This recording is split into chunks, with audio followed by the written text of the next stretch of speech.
미가서 4장 1절에서 5절까지 말씀을 보겠습니다. 1절은 형제들이 읽고 2절은 자매님들이 읽는 순서로 하고 5절은 함께 읽겠습니다. 시작. 말일에 이르러는 여호와의 전의 산이 산들의 꼭대기에 굳게 서며 작은 산들 위에 뛰어나고 민족들이 거리로 몰려갈 것이라.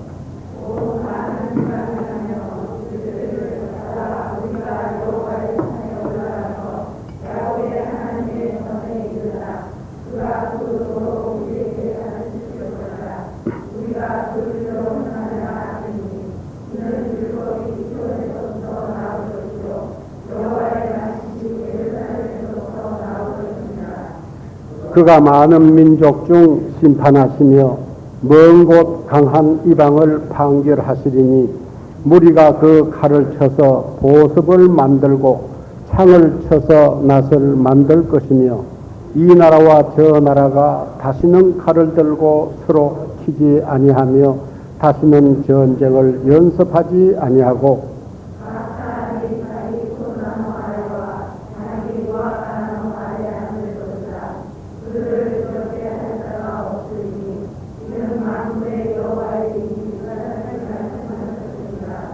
만민이 각각 자기의 신의 이름을 빙자하여 행하되 오직 우리는 우리 하나님 여호와의 이름을 빙자하여 영원히 행하리로다. 아멘.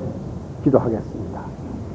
하나님 아버지, 오늘도 저희들에게 평화를 주신 것을 감사드립니다. 전쟁과 평화가 하나님께 속했음을 믿습니다. 오늘 저희들이 누리는 평화도 하나님이 주신 것을 믿습니다. 건강 주신 것을 감사하오며 믿음 주신 것을 감사합니다. 이 세상에 할 일이 많고 우리들이 분주하지만은 저희들 생활에서 가장 귀한 것이 하나님의 집에 모여서 예배드리는 것을 가장 귀한 것인 줄로 압니다. 오늘 저희들이 마음과 정성과 성품을 다해서 우리를 구원해 주신 하나님을 찬양하며 경배 드릴 적에 기쁘게 받으시옵소서.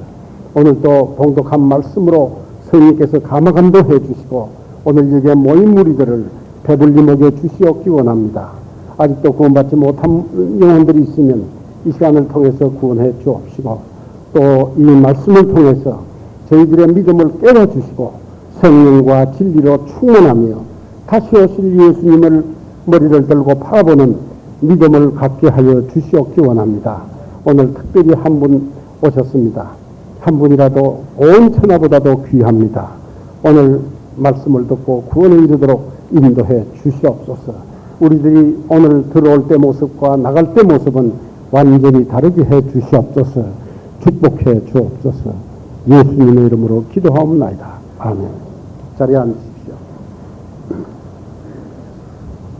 우리들은 지금 주일날 아침마다 미가서의 말씀을 듣고 있습니다.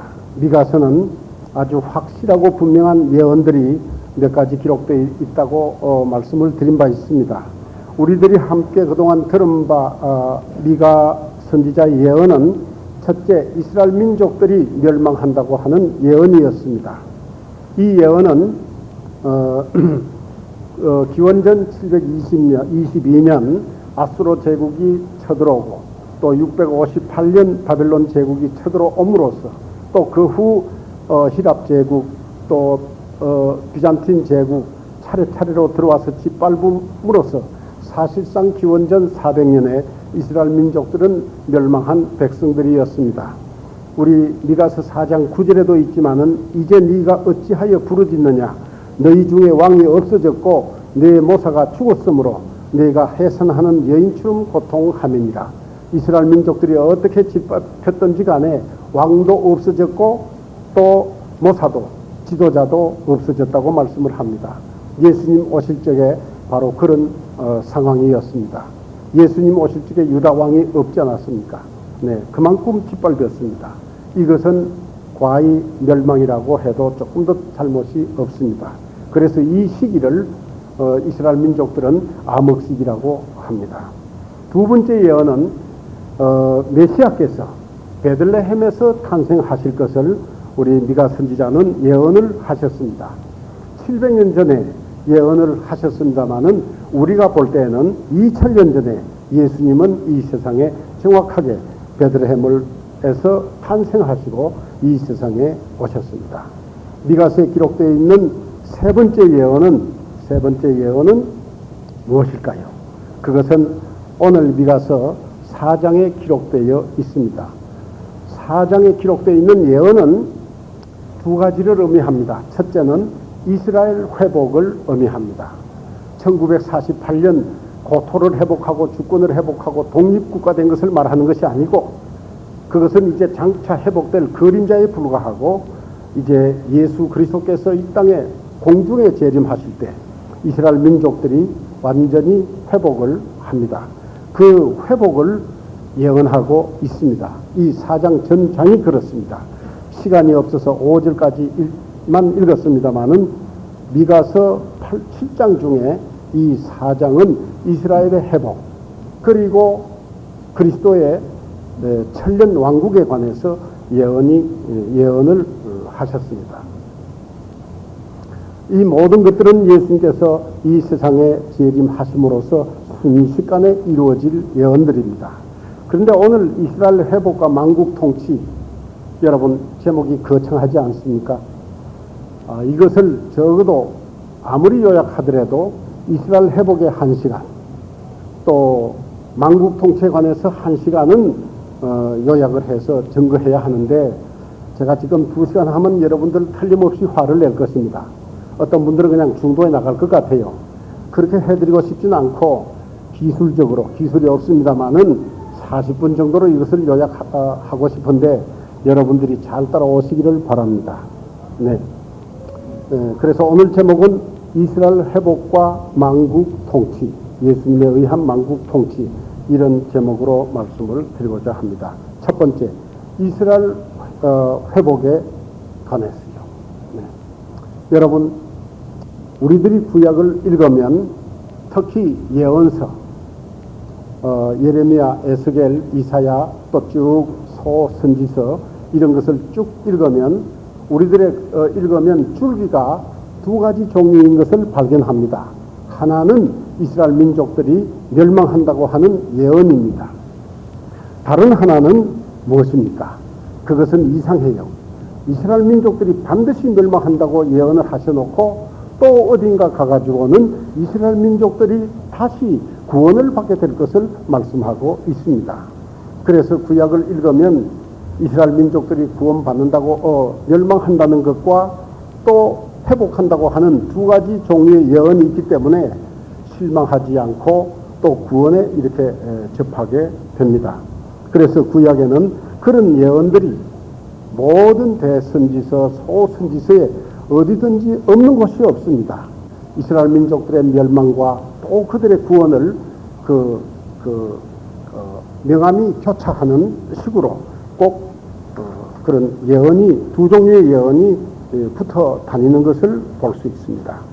그래서 멸망에 관해서는 지금 시간 없고, 오늘 이스라엘 민족들이 언제 회복하느냐, 회복하는 예언들을 먼저 살펴보고자 합니다. 적고 싶은 사람은 적으십시오마는 에스겔서 38장 16절에 보면은 이방 사람의 목전에서 내 거룩함을 나타내어 그들로 다 나를 알게 하려 함이라. 이 말씀은 이스라엘 민족들을 완전히 회복해서 하나님께서 능력과 영광을 드러낸다, 그런 말씀입니다. 신명기 4장 30절에 보면은 이 모든 일이 네게 임하여 환난을 당하다가 끝날에 내가 내 하나님 여호와께로 돌아와서 그 말씀에 순종하리라. 멸망한 후에 돌아온다고 말씀을 합니다. 호세아 3장 5절에 그 후에 저희가 돌아와서 그 하나님 여호와와 그 왕 다윗을 구하고 말이 되는 경외함으로 여호와께로 와 그 은총으로 나아가리라. 이것도 이스라엘 민족들의 말세의 구원입니다. 아모스 9장 11절에서 15절은 조금 길어서 읽는 것을 생략합니다. 아모스 9장 11절에서 15절에도 그렇게 기록되어 있습니다. 그런데 이스라엘 민족들의 회복과 천년 왕국에 대해서 가장 많은 분량으로 기록되어 있는 것이 스가랴서입니다. 그래서 스가랴서를 여러분 한번 읽어보십시오. 12장, 13장, 14장을 읽어보십시오. 거기에는 아주 놀라운 말씀들이 기록되어 있습니다. 그러나 이 시간 제가 이사야서는 함께 읽어보고자 합니다. 이사야서 11장을 보십시다. 이사야서 11장 1절에서 읽습니다. 이새의 줄기에서 한 싹이 나며 그 뿌리에서 한 가지가 나서 결실할 것이요 여호와의 신 곧 지혜와 총명의 신이요 모략과 재능의 신이요 지식과 여호와를 경외하는 신이 그 위에 강림하시리니 그가 여호와를 경외함으로 즐거움을 삼을 것이며 그 눈에 보이는 대로 심판치 아니하며 귀에 들리는 대로 판단치 아니하며 공의로 빈핍한 자를 심판하며 정직으로 세상에 겸손한 자를 판단할 것이며 그 입의 막대기로 세상을 치며 입술의 기운으로 악인을 죽일 것이며 공의로 그 허리띠를 삼으며 성실로 몸의 띠를 삼으리로다. 이것은 그리스도께서 친히 통치하신다는 말씀입니다. 6절부터 읽습니다. 그때에 이리와 어린 양과 함께 거하며 표범이 어린 염소와 함께 누우며 송아지와 어린 사자와 살진 짐승이 함께 있어 어린아이께 끌리며 암소와 곰이 함께 먹으며 그것들의 새끼가 함께 엎드리며 사자가 소처럼 풀을 먹을 것이며 젖먹는 아이가 독사의 구멍에서 장난하며 젖된 어린아이가 독사의 굴에 손을 넣을 것이라. 나의 거룩한 산 모든 곳에서 해됨도 없고 상함도 없을 것이니 이는 물이 바다를 덮음같이 여호와를 아는 지식이 세상에 충만할 것입니다. 지금 6절부터 읽은 말씀은 천년 왕국 때 상태를 말하는 것입니다. 9절을 보시면 물이 바다를 덮음같이 하나님의 지혜가 하나님을 아는 지혜가 온 그 세상을 덮는다고 말씀을 합니다. 이런 세상이 천년 왕국 때입니다. 이스라엘 민족들이 회복돼 가지고 천년 왕국이 실시되면 이런 상태로 된다는 것을 말씀합니다. 계속해서 11장은 전부가 천년 왕국 때 일입니다. 12장으로 갑니다. 네, 여러분 이사야 선지자는 혹독하리만큼 이스라엘 민족들의 멸망을 예언하고 있는데 느닷없이 12장에서는 아주 찬송을 부르고 있습니다.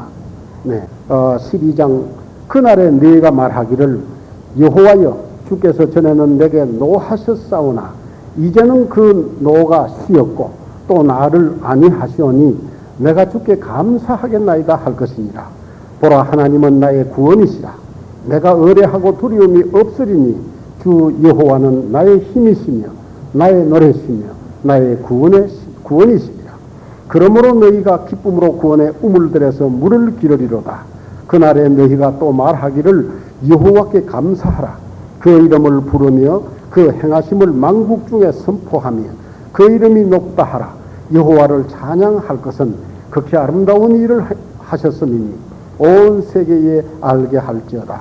시온의 금이나 소리를 높여 부르라. 이스라엘의 거룩하신 자가 너희 중에서 크심이니라 할 것이니라. 12장은 이스라엘 민족들의 회복과 천년 왕국에서 이스라엘 민족들의 때를 생각하며 찬양한 말씀입니다. 얼마나 놀랐습니까? 이사야서에 이런 말씀이 끼어 있다고 하는 것은 여러분 마치 이 어떤 반지에 보석이 끼어 있는 것과 같습니다. 이상으로 봐서 아주 이것은 달리면서 제가 봅니다만은 이상으로 봐서 이스라엘 민족들에게 장차 회복이 있을 것과 그들이 천년 그리스도의 왕국의 통치에 참여하게 될 것을 우리 성경은 예언을 하고 있습니다. 이런 일이 언제 일어날 것이냐? 아까 미가서 4장 첫머리를 보십시오. 언제 이런 것이 일어난다고 했습니까? 말이래. 다 같이 말이래. 네. 이 말이라고 하는 것은 끝에 끝을 의미하는 것입니다. 소위 말하자면 이 사람들이 지구상에 살고 있는 맨 마지막을 말하는 것입니다. 맨 마지막에 이스라엘 민족들이 회복되고 천년 왕국이 이루어지는 것입니다. 그런데 우리가 여기에서 이스라엘 민족들이 어떻게 이렇게 변화됐느냐, 어떻게 이들이 구원을 받고 회복이 되며 영광스러운 천년 왕국에 들어가서 그들이 통치에 참여하게 되느냐, 이것을 우리가 생각해 보지 아니할 수가 없습니다. 여러분, 이스라엘 민족들은 정말로 하나님의 예언대로 그들은 멸망할 수밖에 없는 백성들입니다. 왜냐하면 하나님께서는 그들을 최고로 선대해 주셨습니다. 많은 백성들 중에도 장자 족속으로 대우를 해 주셨습니다. 메시아를 그들에게 주셨으며 선지자도 그들을 통해서 주셨으며 그들을 어떠므로 삼아 주셨으며 성전도 그들에게 주셨습니다. 네. 그럼에도 불구하고 이스라엘 민족들은 처음부터 시작해서 계속 하나님을 거역하고 순종치 아니했습니다. 마지막에는 안 믿는 이방 사람들보다도 더 악한 민족들이 되어버렸습니다. 위로는 왕으로부터 모든 백성에 이르기까지 하나님을 경외하지 아니하며 우상 숭배하며 죄에 타락을 했습니다. 하나님께서는 그럼에도 불구하고 가장 어려운 때에 메시아 예수 그리스도를 그들의 구주로 이 세상에 보내주셨습니다.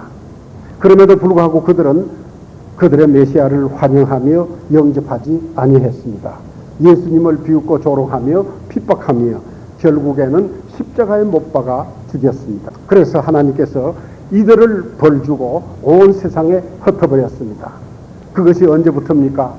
예수님 오시면서부터. 구약시대도 이미 멸망했지만은 예수님께서 오신 그때부터 AD 70년부터 1948년까지 하나님께서는 이스라엘 백성들을 이 세상에 흩어서 피의 역사의 주인공이 되도록 만들었습니다.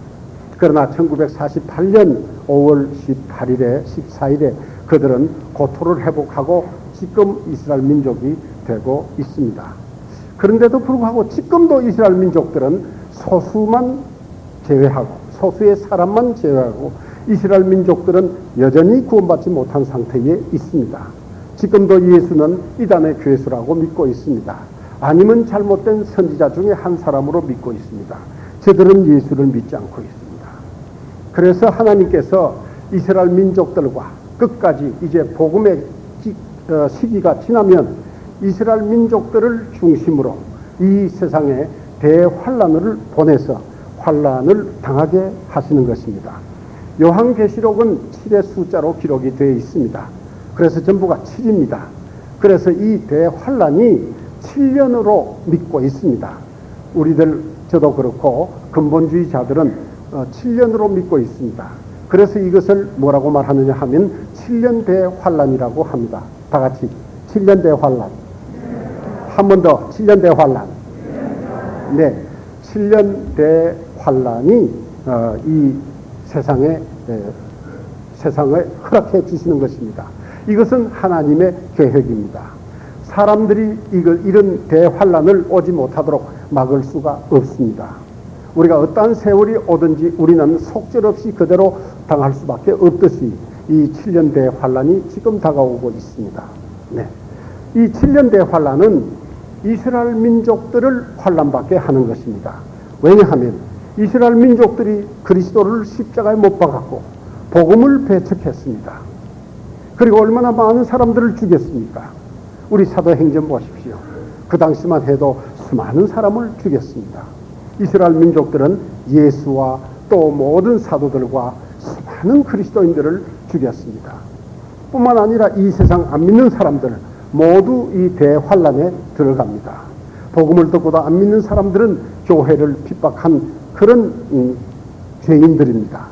그래서 하나님께서 복음의 구원의 시기가 지나가면 그 다음 시기를 대환란 시기로 만들어서 이스라엘 민족과 함께 이 세상 안 믿는 사람들은 모두 이 시기에 들어가게 하는 것입니다. 여러분, 우리 세월은 안 보입니다. 아무리 발돋움을 하고 이렇게 보아도 세월은 안 보입니다. 안 보이죠? 네. 이 무서운 대환란이 지금 다가오고 있습니다. 이 지구상에 제일 먼저 다가올 무서운 시기가 바로 대환란입니다. 이것이 20세기 안에 다가올란지 21세기에 다가올란지 그것은 우리들이 모릅니다. 그러나 매우 임박했다고 하는 것은 알 수 있습니다. 예수님의 재림과 함께 7년 대환란은 이 세상에 찾아옵니다. 7년 대환란 때가 찾아오면 여러분 어떻게 이 지구가 어떻게 됩니까? 요한계시록 4장에서 19장까지 기록되어 있습니다. 그런 것을 지금 다 말씀드릴 수 없지요. 그러나 여러분, 이 지구가 창조된 이래 여러 가지 환난과 재난도 많이 있었습니다. 그러나 지금까지 있었던 모든 재난을 다 합한다고 하더라도 7년 동안에 쏟아지는 하나님의 재앙, 저주보다는 많다고 볼 수 없습니다. 그래서 이 7년 대환난 때 요한계시록 4장에서 19장까지 기록되어 있는 모든 내용들이, 거기에 기록되어 있는 재앙들이, 저주들이 그때 임하는 것을 볼 수 있습니다. 그래서 그때 고통은 이루말 할 수 없습니다. 이루말 할 수 없어요. 그때 온 천지에 이루말 할 수 없는 재앙으로 가득 차게 됩니다. 제가 볼 때는 지금 지구의 인구의 3분의 2가 모두 다 그때 희생되지 않는가 생각을 합니다. 그때는 온 바다가 피바다가 되고요. 해와 달이 빛을 잃고 무서운 세상이 되지요. 그때는 고통받는 것이 싫어서 자살을 하고 싶어도 죽음도 사람을 피한다고 말씀을 했습니다.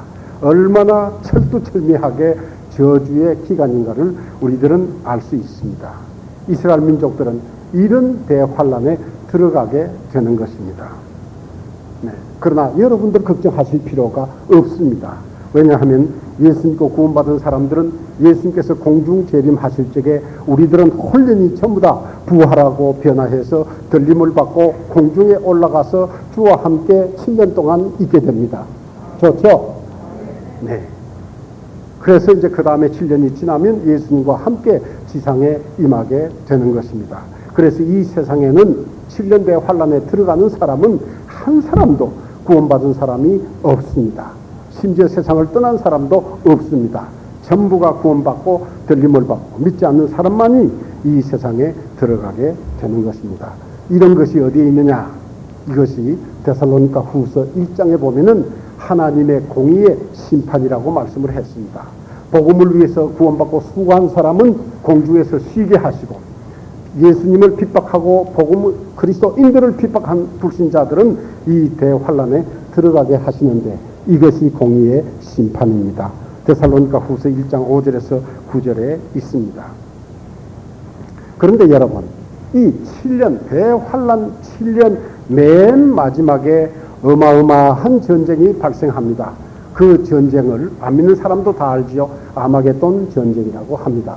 이것은 안 믿는 사람들도 벌써 소문이 다 났어요. 아마겟돈 전쟁이 머깃도 골짜기에서 발생합니다. 이 머깃도 골짜기는 이스라엘 팔레스타인에 있습니다. 이것을 요한계시록에서는 아마겟돈 골짜기라고 합니다. 이곳에서 전쟁이 발생합니다. 이 전쟁은 인류 역사상 최종말의 전쟁입니다. 인류 역사상 최대의 전쟁입니다. 인류 역사상 최악의 전쟁입니다.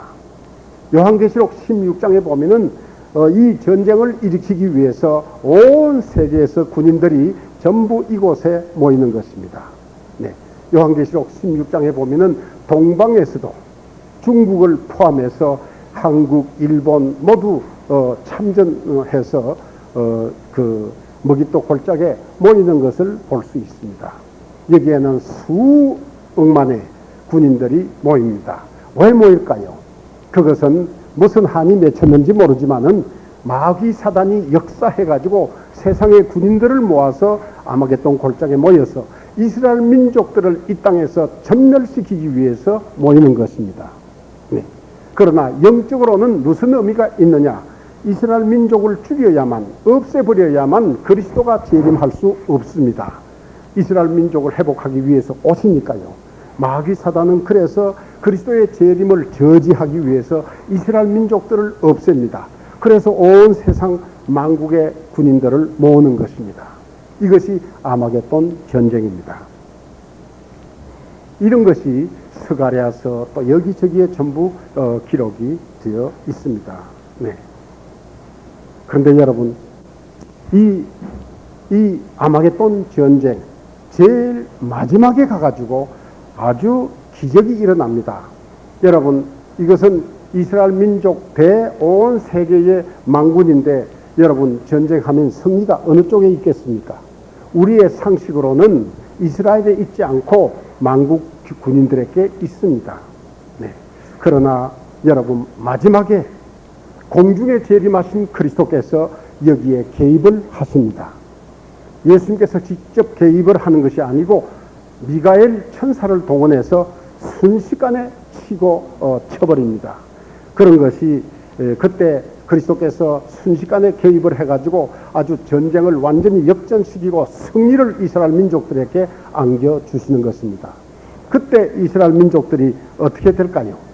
우리 14장, 스가랴 14장을 보겠습니다. 스가랴 14장은 구약의 1335페이지에 있는데, 스가랴 14장 12절에 보면은 예루살렘을 친 모든 백성에게 여호와께서 내리실 재앙이 이러하니, 잘 보십시오. 예루살렘을 친 모든 백성에게 여호와께서 내리실 재앙이 이러하니 곧 섰을 때에 그 살이 썩으며 그 눈이 구멍 속에서 썩으며 그 혀가 입 속에서 썩을 것이요 그날에 여호와께서 그들로 크게 요란케 하시리니 피차 손으로 붙잡으며 피차 손을 들어 칠 것이며 이런 유다도 예루살렘에서 싸우리니 하고 기록되어 있습니다. 여러분, 어떻게 이런 전쟁이 일어날까요? 예수님께서 어떻게 천사가 치셨던지 간에 눈 안에 눈알이 썩습니다. 입 안에 혀가 썩습니다. 온 몸 안에 내장들이 순식간에 썩어지고 또 살아있는 사들은 저희들끼리 눈이 어두워가지고 저희들끼리 쳐고 이스라엘 민족들은 아무런 손 쓰지 않고도 대승을 거두게 되는 것입니다. 그런데 여기서 이스라엘 민족들이 대오각성이 일어납니다. 그것은 왜냐하면 이 아마겟돈 전쟁은 이스라엘 민족들이 실제로 싸워서 승리한 것이 아닌 것을 압니다. 그리고 그들은 하나님의 징조로 그리스도께서 만왕의 왕으로 재림하시고 이스라엘을 도와서 자기들이 이긴 것을 그때야 발견하게 됩니다. 여러분, 이 사실을 발견하게 된 이스라엘 민족들은 어떻게 될까요? 그동안 이때까지 수천 년 동안 예수 그리스도를 어떻게 대해왔습니까? 그들은 예수님을 버리고 조롱하고 멸시하고 그들은 예수님을 십자가에 못 박은 자들이었습니다. 그러나 이제 아마겟돈 7년 대환란 마지막에 가서 그들은 예수님의 정체를 알게 됩니다. 그때 이스라엘 백성들은 어떻게 될까요? 가슴을 칩니다. 마치 장자가 죽은 부모와 같이 애통하며 그동안에 수천 년 동안에 눈이 멀어가지고 우리의 메시아 예수님을 알지 못한 데 대해서 그들은 애통하게 자복하는 것을 볼 수 있습니다. 여러분, 우리들이 요나서를 배웠습니다. 요나의 선지자의 경고를 듣고 그 니느웨 백성들은 그들은 거족적으로 회개해서 구원받은 것을 볼 수 있습니다. 여러분, 7년대의 환란 때 이스라엘 민족들이 거족적으로 회개하고 그들이 거족적으로 예수 믿고 구원받게 된다는 것을 우리 성경에서 말씀하고 있습니다. 스가랴 12장을 또다시 12장을 봅니다. 스가랴 12장은 1324페이지에 있습니다. 1324페이지에 있습니다. 스가랴 12장 10절부터 보면 내가 다윗의 집과 예루살렘 거민에게 은총과 강구하는 심령을 부어주리니 그들이 그 찌른 바 그를 바라보고 그를 위하여 애통하기를 독자를 위하여 애통하듯 하며 그를 위하여 통곡하기를 장자를 위하여 통곡하듯 하리로다. 그날에 예루살렘에 큰 애통이 있으리니 먹잇도 골짜기 하다드림몬에 있던 애통과 같을 것이라. 온 땅 각 족속이 따로 애통하되 다윗의 족속이 따로 하고 그 아내들이 따로 하며 이런 식으로 여기 회개하는 것을 볼 수 있습니다. 온 이스라엘 땅에 온 각 민족들이 자기의 처소에서 예수 그리스도를 믿지 못하고 예수님을 박대하고 십자가에 죽이고 믿지 아니한 것을 회개하며 그때 예수님을 자기들의 구주로 영접을 합니다. 그래서 이스라엘 민족들은 언제 구원받습니까? 7년 대환란 마지막 때 구원받습니다. 아시겠죠? 이거 잊어버리지 마십시오. 그래서 이스라엘 민족들은 7년 대환란 때 거족적 회개하며 거족적으로 구원받고 그들은 완전히 하나님에 의해서 회복이 되는 것입니다. 이스라엘 민족들을 회복한 그리스도는 이제 그 다음에 순서가 무엇이겠습니까? 예수님께서는 백마를 타고 구름 위에서 그리스도인들과 천군 천사들을 거느리고 예루살렘 감람산 위에 오시는 것입니다. 이것이 지상 재림입니다. 예수님은 이 세상에 오실 때 2단계로 오십니다. 첫째는 어디요? 공중에 오십니다. 이런 것이 데살로니가전서 4장 16절 이하에 있습니다. 네, 공중 재림하시면 순식간에 나팔 소리가 나며 그리스도인들이 부활하게 되고 살아있는 그리스도인들은 산채로 변화함을 받고 영원히 죽지 않고 썩지 아니하고 신령한 몸을 입고 들림을 받게 되는 것입니다. 아시겠죠? 그 7년 동안 그리스도와 함께 보내시다가 그리스도와 함께 7년이 지나면 여러분 이 바로 예루살렘 동편으로 오시게 강림하게 되는 것입니다. 네. 이것이 그때부터 재림하시면 이제 이 세상에는 지상 천년 왕국, 그리스도의 왕국이 펼쳐지는 것입니다. 두 번째 지나갔습니다. 이제 마지막입니다. 예. 그리스도의 천년 왕국 상태를 제가 좀 말씀드리겠습니다. 여러분, 아까 7년 대환란과 그리스도의 천년 왕국은 하나님께서 수천년 전부터 예언해 놓으신 하나님의 계획입니다. 이것이 지금 우리 앞에 다가오고 있지요. 네. 그런데 7년 대환란은 공의의 심판으로 이루어지지만은 천년 왕국은 왜 실시하실까요? 그리스도께서 왜 실시하실까요? 그런 것을 말씀드리고 싶습니다. 제일 먼저 그리스도께서 이 세상에 감람산에 발이 닿으시면 여러분 천지 개벽이 이루어진다고 성경에 기록이 되어 있습니다. 천지 개벽은 내가 지은 말이지만은 천지에 큰 변동이 있습니다. 여러분들이 믿든지 말든지. 예. 제가 볼 때에 전 지질학자도 아니지만은 지구가 탄생한 이래 두 차례의 변혁이 일어났습니다. 두 차례의 변혁은 소리도 없이 조용히 진행이 되었습니다. 천지 만물이 창조된 이래 첫 번째 변화는 언제 일어나느냐? 첫 번째 변화는 에덴 동산 중심의 지구였습니다. 그때는 에덴 동산 중심의 지구였어요. 그래서 이 고대 역사를 연구하는 지질학자들이 지도를 그려놓은 거 보면은 지금 우리가 살고 있는 지도하고는 근본적으로 다른 모습을 하고 있습니다.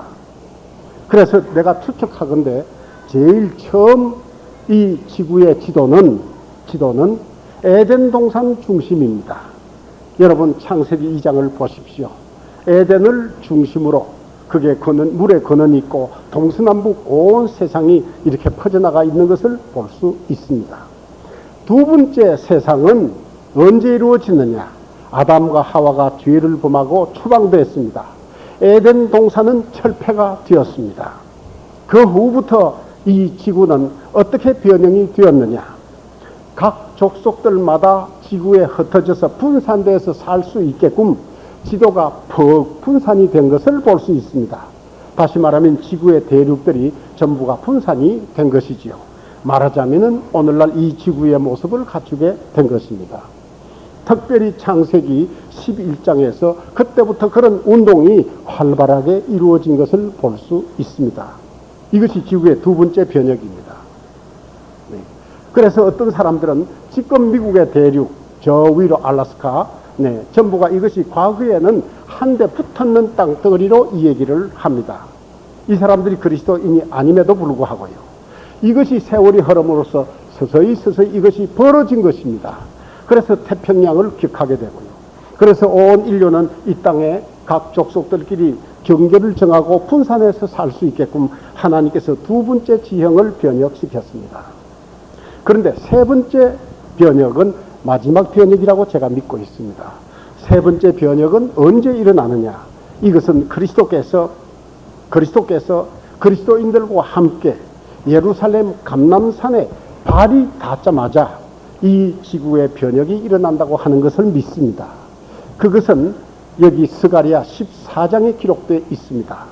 그때 이 지구는 예루살렘 감람산을 중심으로 동서남북 사방으로 구획이 정리되는 것을 볼 수 있습니다. 동서남북 사방으로 갈라집니다. 그리고 물은 예루살렘에서 발언이 돼가지고 이쪽 저쪽으로 사방으로 흘러내린다고 말씀을 합니다. 그때 지역의 변동은 이때까지의 변동과 같이 조용히 이루어지는 것이 아니고 마치 지진이 일어나는 것처럼 변할 것이라고 스가랴 14장에 기록이 되어 있습니다. 스가랴 14장을 집에 돌아가서 한번 읽어보시기 바랍니다. 그래서 그런 날이 우리 지구 앞에 머지 아니했습니다. 이제 그래서 큰 지구에 이 변동이 일어나게 될 것입니다. 그런데 여기에 놀라운 것은 예루살렘만은 이 세상에서 우뚝 높이 서는 것입니다. 거기에 성전이 회복되고 만왕의 왕이시오 만주의 주가 되시는 분이요 하나님이신 그리스도께서 성전에서 보좌에 앉아서 이 세상을 7년 동안 통치하십니다. 예수님께서 통치하기에 편리하도록 이 지구가 편성이 되는 것을 볼 수 있습니다. 놀라운 것은 그때는 달이나 해의 빛을 받지 않습니다. 그 영향을 받지 않습니다. 그리스도의 영향으로 그리스도께서 나오는 빛으로 이 세상이 밤도 아니요 낮도 아니라고 말씀을 합니다. 그런 광명으로 세상을 주관한다고 말씀이 기록되어 있습니다. 그래서 두 번째 변혁이 이 지구상에 일어난다는 것을 알 수 있습니다. 네. 세 번째 천년왕국엔 또 무슨 변화가 있느냐? 이스라엘 민족들을 하나님께서 이 땅에서 선택을 했을 때는 그들 민족을 통해서 뜻을 이루고 영광을 받으시기 위해서 이스라엘 민족을 선택했습니다. 그러나 그들은 타락한 민족으로 멸망당할 수밖에 없는 백성이 되었습니다. 그들은 하나님의 뜻을 이루어 드리지 못했습니다. 그러나 예수님이 오셔서 회복을 하시면 이스라엘 민족들을 통해서 뜻을 이루십니다.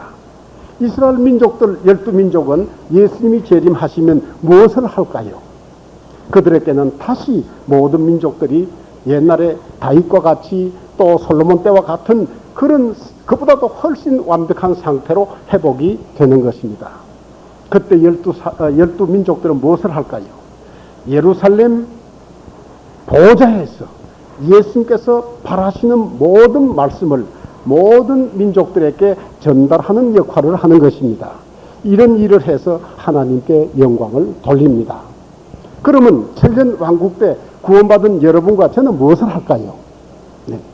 여러분, 우리 성경에 보면은 구원받은 이방인들 중에 구원받은 성도들은 이때에 분열되어 있는 모든 이 민족들, 나라들을 우리가 다스리는 그리스도의 통치에 참여해서 민족과 나라들을 다스리는 왕노릇한다고 말씀을 했습니다.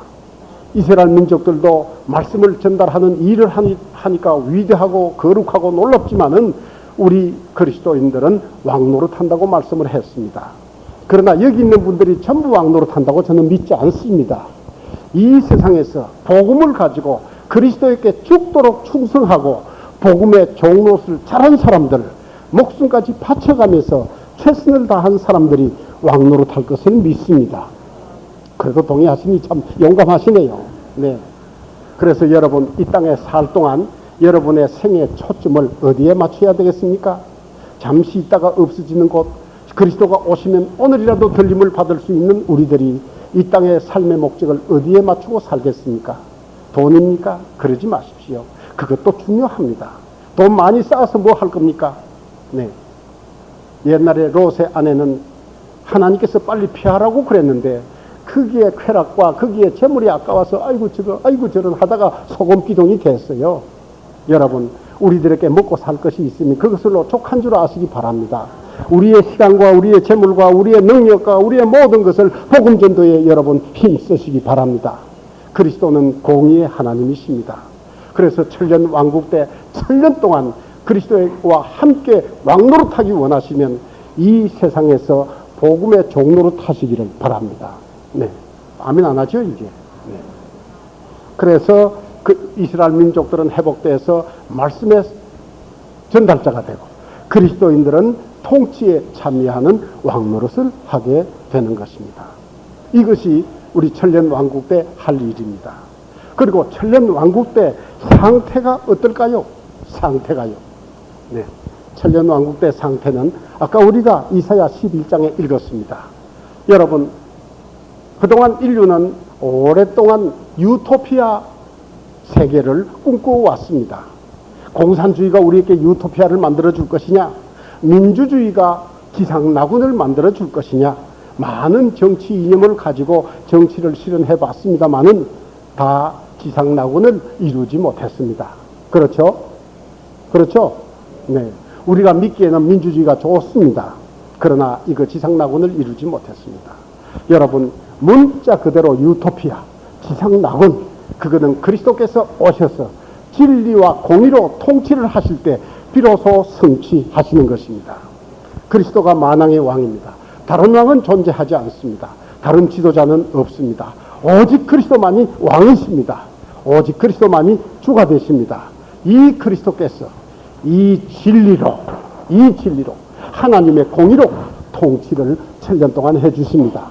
그래서 그때는 모든 피조물들이 그리스도의 통치에 순종하지 않을 수가 없습니다.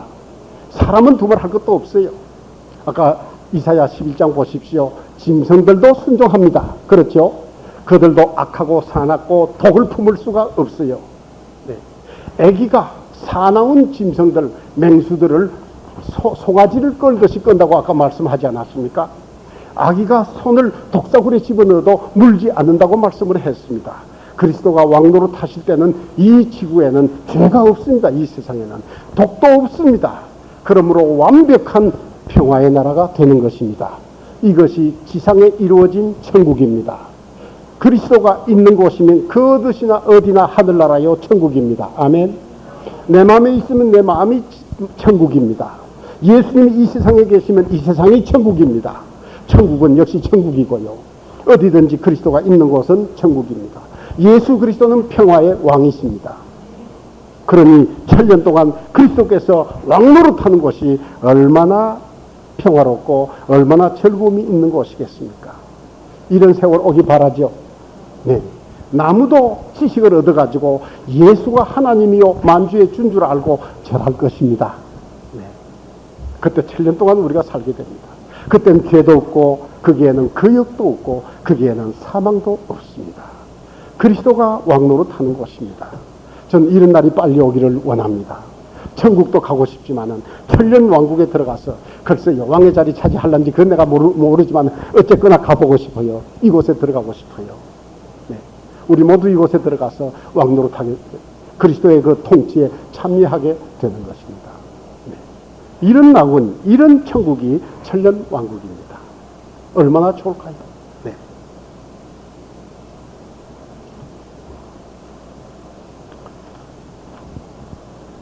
여러분, 천년 왕국이 왜 세워야 될까요? 이것이 천년 왕국 건설의 핵심입니다. 그것은 하나님의 뜻을 이루기 위해서 그렇습니다. 이스라엘 민족과 이 세상 만인을 창조하신 것은 목적이 무엇입니까? 영광을 위해서 만들었습니다. 그렇죠?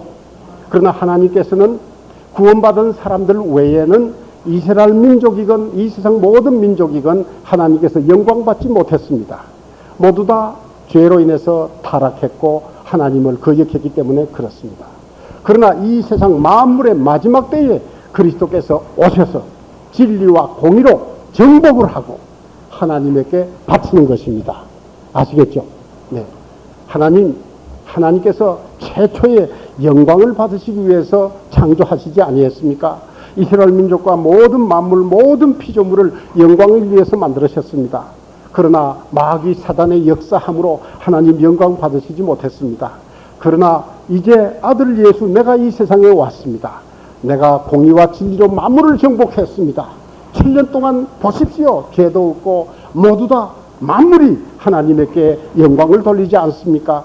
창조의 목적이신 영광을 7년 동안 받으시옵소서. 나라를 바치기 위해서 이 천년 왕국이 시작된 것입니다. 이런 것이 우리 고린도전서 15장에 기록이 되어 있습니다. 고린도전서 15장 24절에 저가 모든 정사와 모든 권세와 능력을 멸하시고 나라를 아버지께 바칠 때라 제가 모든 원수들을 그 발 아래에 둘 때까지 불과 불 왕노릇 하시리로다. 그렇게 기록되어 있습니다. 그래서 천년 왕국은 하나님께 바치기 위해서 그리스도께서 이 땅에 오시는 것입니다. 사랑하신 여러분, 오늘 길 설교를 이제 다 말씀드렸어요. 그런데 문제는 지금 우리 앞에 뭐가 있습니까? 20세기 말 4년 몇 개월이 남았습니다. 예수님이 이 사이에 오실지 21세기 초에 오실지 그것은 제가 알지 못합니다. 그러나 여러분, 때를 보아서 일어나는 징조를 보아서 예수님의 재림은 임박했습니다. 예수님께서 공중에 재림하시는 것은 무엇을 의미합니까? 이 땅에 7년 대환란입니다. 7년 대환란이 끝나면 그 다음에 무엇입니까? 천년 왕국입니다. 이제 우리 이 지구상의 하나님의 계획은 두 가지 남았습니다. 7년 대환란과 또 천년 왕국이 남았습니다. 이 7년 대환란이 언제 올지, 우리에게 다가올지 그것은 정말로 알 수 없습니다. 그러나 임박한 것을 볼 수 있습니다. 여러분, 요즘 지구를 한번 보십시오. 세상을 한번 보십시오. 언제 이렇게 인재와 천재가 온 세상에 충만한 때가 있었습니까? 그러나 이것이 7년 대환란은 아닙니다. 어떤 그리스도인들, 여호와의 증인들은 지금 그 대환란 시기라고 말합니다. 천만의 말씀이에요. 7년 대환란은 그리스도인에게 없습니다. 그것을 알아야 합니다. 들림받은 후에 이루어집니다. 그러나 이런 때가 아주 가까웠습니다. 우리들은 이제 자다가도 깰 때가 되었습니다. 오늘 아침에 일부 예배를 마칠 때 중고등 학생들도 같이 예배를 보았어요. 제가 이제 일부 예배를 마치고 잠시 쉬기 위해서 이렇게 집으로 올라가는데 내 뒤에 고등학생이 따라와서 목사님 질문이 있습니다. 그건 뭐냐? 제가 이제 예수님께서 오실 때 제가 군대 가면 내가 아마겟돈 전쟁에 가야 합니까? 그때 군대 갈 때 세뇌가 돼가지고 갑니까? 아니면 저절로 끌려갑니까? 아마 가도 그건 저절로 끌려가야 된다. 정치적으로 그렇게 분위기가 조성되니까 가야 될 거다. 그런데 네가 왜 걱정하냐?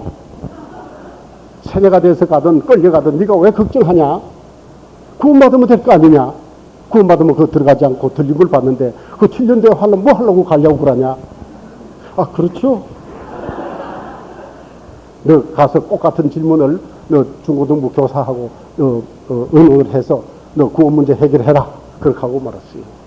사랑하신 여러분, 우리 앞에 이 무시무시한 대환란과 이 천년 왕국이 다가옵니다. 여러분, 천년 왕국의 불신자들이 어떻게 된 줄 아십니까? 천년 왕국의 불신자들도 들어갑니다. 그러나 그들은 그리스도의 높은 도덕에 그들 힘으로는 순종할 수 없습니다. 그러나 무조건적으로 강제로라도 순복해서 하나님께 영광 돌려야 합니다. 그래서 그들에게는 그리스도의 철장으로 다스림이 있습니다. 그래서 믿지 않는 사람은 7년 대환란도 지옥과 같은 곳이요, 천년 왕국에 들어가도 영광을 누리지 못하고 그들은 그리스도의 발에 짓밟히며 철장으로 다스림을 받아야 합니다. 하나님의 높은 공의와 진리에 순복하자면 성령의 도우심이 없이 철창의 힘으로 그들은 굴복을 해야 하는 것입니다. 그래서 그들의 그 천년 왕국에 불신자들이 들어가도 역시 고통입니다. 여러분, 천년 왕국이 끝나면 어떻게 됩니까? 힘보자 심판을 거쳐서 여러분 천국과 지옥으로 완전히 영원히 분리되는 것을 우리들은 보게 됩니다. 지구는 어떻게 될까요? 그때는 하나님의 명령으로 완전히 불에 타서 소멸된다고 베드로후서 3장에 기록이 되어 있습니다. 이렇게 해서 모든 것이 전부 끝나게 됩니다. 사랑하신 여러분, 이런 것은 원튼 원치 않든 반드시 속히 이루어질 것인데 여러분, 어떠한 사람이 되어야 하겠습니까? 제가 바라기는 여기 계신 분 중에 한 사람도 예수 믿지 아니함으로 7년 대환란 또 천년 왕국에 들어가서 짓밟히지 말길 바라며 또 심판을 거쳐서 지옥에 가지 마시기를 바랍니다. 오늘 여기 오신 분들은 모두 예수님을 영접하고 들림을 받고 또 천년 왕국의 왕노릇하며 장차는 천국에 들어가는 여러분 되시기 바랍니다. 기도하겠습니다. 네. 오늘 제가 가장 간단하게 요약하게 말씀드렸는데 여러분 모두 충분히 이해하셨으리라고 믿습니다. 시간이 많이 갔습니다. 전 두 가지 질문을 드립니다. 첫 번째 질문, 오늘 여기 계신 분 중에 예수 그리스도를 여러분의 자신의 구주로 영접을 하고 구원받은 확증이 있는 분은 언제 그리스도가 오셔도 들림을 받을 수 있습니다. 그러나 예수님을 영접하신 사실이 없거나 구원의 확증이 없는 분은 오늘 초청 시간에 나오시기를 바랍니다. 짧은 시간에 도와드리겠습니다. 예수 영접하도록 도와드리고 확증을 드리겠습니다. 두 번째, 그리스도인들에게 말씀드립니다. 여러분, 지금 우리가 정말로 언제 그리스도가 오셔서 들림이 있고 7년 왕국이 실현될지 우리는 알지 못합니다. 그러나 제가 믿기에는 이 20세기 말과 21세기 초라고 하는 것은 의심의 여지가 없습니다. 모든 성서적인 믿음을 가진 사람은 다 그렇게 믿고 있습니다. 세상 징조를 보십시오. 그것은 부인할 수 없습니다. 여러분, 우리가 앞으로 살 날이 멀지 않았습니다. 그런데 어떠한 사람이 되어야 되겠습니까? 그리스도인으로서 어떠한 삶이 최선이겠습니까? 어떠한 삶이 바른 목적이 되겠습니까? 여러분, 판단해 보십시오. 예수님 앞에 설 때에 잘했다고 칭찬받는 여러분 되시기 바라고, 예수님의 영광과 권세에 기쁨으로 동참하는 여러분 되시기 바랍니다. 그러기 위해서는 내가 복음을 위해서 어떻게 사느냐가 여기에 달려 있습니다. 복음 전도에 힘써 주시기 바랍니다. 오늘 제 헌신해 주시기를 바랍니다. 하나님 아버지, 하나님 은혜와 사랑을 감사합니다. 오늘 미가서 4장을 통해서 이스라엘 민족들이 회복과 동시에 이 세상에는 정말로 천년 왕국이 이루어질 것을 오늘 말씀드렸습니다. 하나님 아버지, 그러나 그 전에 또 7년대의 환란이 이 세상에 임할 것을 또 저희들이 보았습니다.